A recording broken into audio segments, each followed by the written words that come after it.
Hi, my name is Amanda Rocha. I am an estate planning and probate attorney in California, and today I'm going to give you an example of what an estate plan might look for someone who's in their 30s.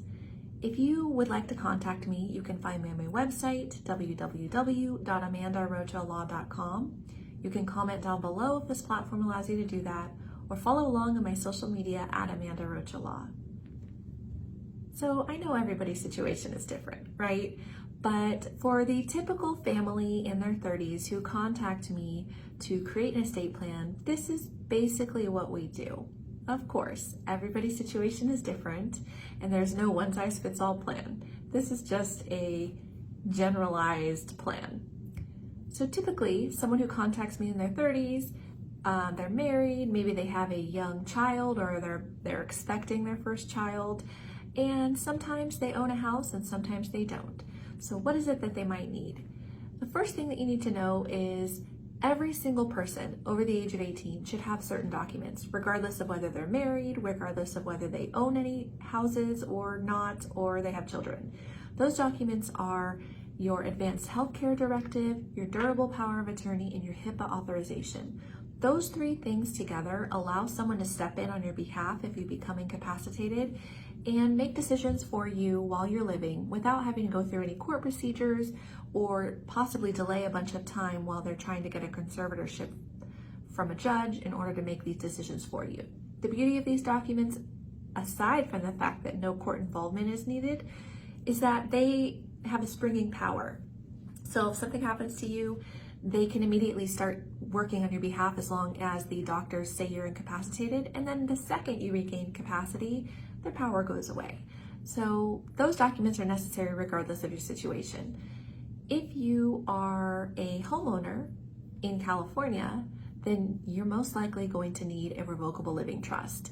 And the reason I say most likely is because as of mid-December 2022, when I did my last search for home values in California, there were exactly 6 houses on the market that were lower than the threshold for probate, $184,500.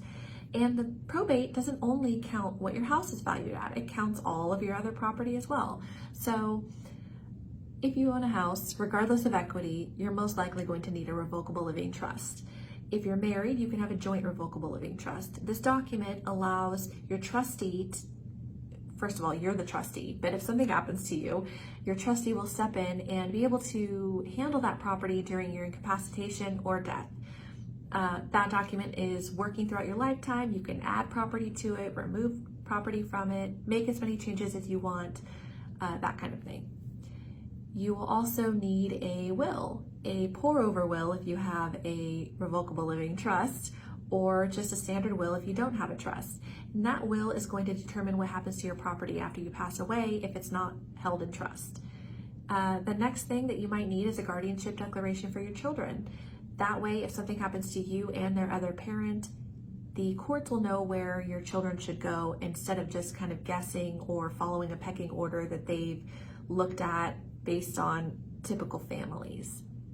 And lastly, if you have pets, you might want to decide where they go, what happens to them. So we can include that in a trust or other documentation if you don't have a trust. If you have questions about this, please comment down below. If this platform allows you to do that, you can follow along on my social media at Amanda Rocha Law or schedule a strategy session with me on my website, www.amandarocalaw.com. Thank you.